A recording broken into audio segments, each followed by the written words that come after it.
तो hello everyone, आपका एक नए वीडियो में स्वागत करता हूं। तो भाई जितने भी ऋतिक रोशन के फैंस हैं भाई, आप लोगों के लिए मैं एक से बढ़कर एक रिपोर्ट लेके आता ही रहता हूं।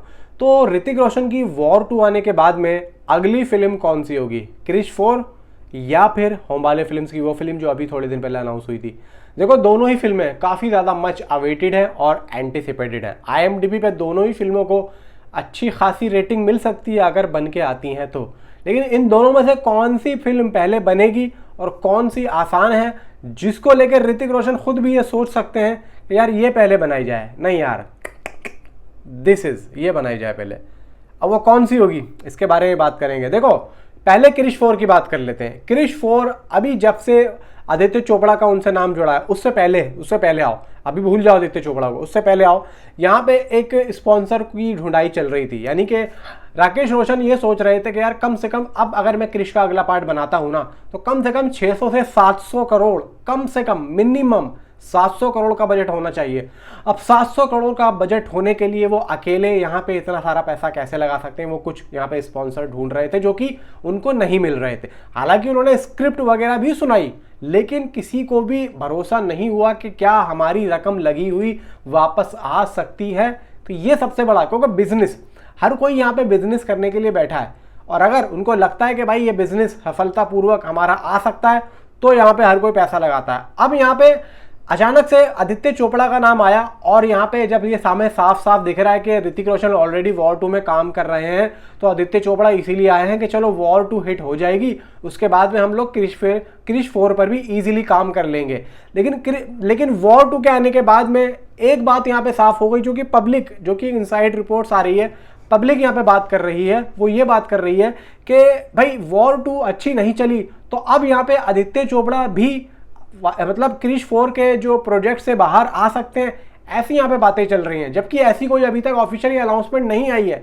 ऐसा अभी तक कुछ भी ऑफिशियली कोई जो है कुछ भी नहीं आया, मतलब कोई पोस्ट या फिर कुछ आर्टिकल कुछ भी नहीं आया, जो कि हालांकि आ जाता है जबकि इस टाइम पे वॉर 2 चल रही है, और इस टाइम पे अगर ऐसी न्यूज़ आती है तो बहुत तेज़ी से वायरल हो गया। ऐसा कुछ भी नहीं आया है।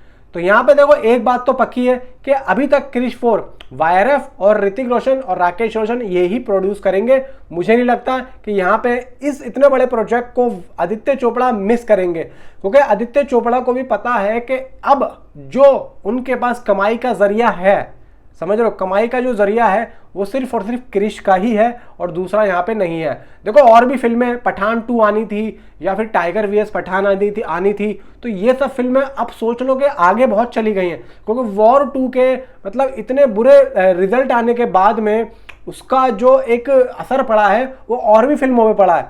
जी हाँ, तो अब यहाँ पे आदित्य चोपड़ा के दिमाग में यह है कि अब उनके पास में कोई एक बड़ा प्रोजेक्ट, यानी कि हाई फाई, देखो मैं मानता हूँ धूम 4 है, लेकिन अभी धूम 4 के लिए कोई डायरेक्टर को चुनना भी काफी ज्यादा जरूरी है, क्योंकि अयान मुखर्जी से मुझे नहीं लगता कि आदित्य चोपड़ा भाई धूम 4 को डायरेक्ट करवा के उसको फ्लॉप करवाएंगे, मुझे नहीं लगता है। क्योंकि अब धूम 4 को भी थोड़ा सा बहुत जाने दो, अब ले दे के यहाँ पे जो प्रॉपर तरीके से चीजें हैं। देखो, यहाँ पे क्रिश 4 को लेके डायरेक्टर भी तैयार है, यानी कि खुद ऋतिक रोशन।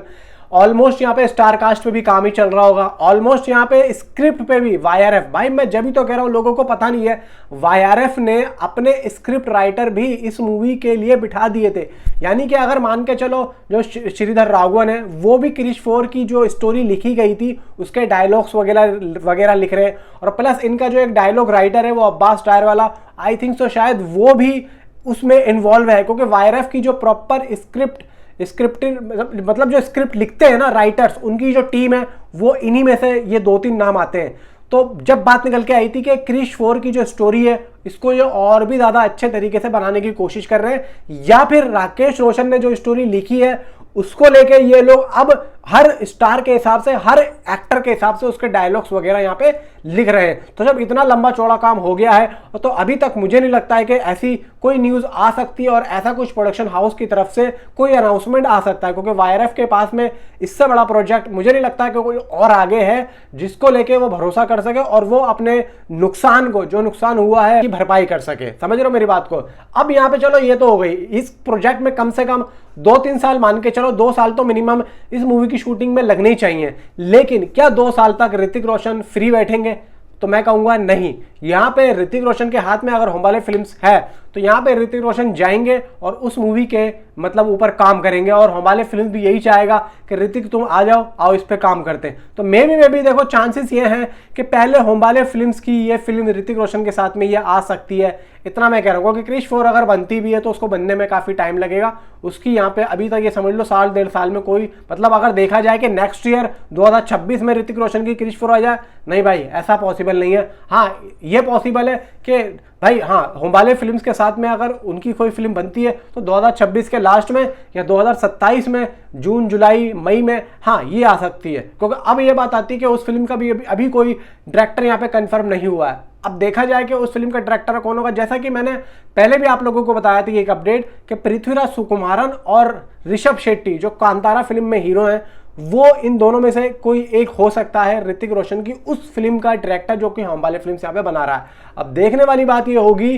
कि अब ऋतिक रोशन क्या करते हैं और होमबाले फिल्म्स अब ऋतिक रोशन की फिल्म को लेके क्या अनाउंसमेंट करता है। ये चीज काफी यहाँ पे दिलचस्प है, देखते हैं क्या होता है क्या नहीं होता। फिलहाल तो दोस्तों ये है कि क्रिश 4 को अगर देखा जाए दो अल्फाजों में अगर मैं कहूं कि YRF इतना बेवकूफ नहीं है कि वो क्रिश 4 को नहीं बनाएगा, वो जरूर बनाएगा। और अगर एक बार अनाउंसमेंट कर देता है YRF तो वो अपनी बातों से पीछे नहीं हटता, बनाएगा। आज नहीं आएगी तो कल आएगी, लेकिन YRF के साथ में ही आएगी, क्योंकि और कोई रास्ता है नहीं।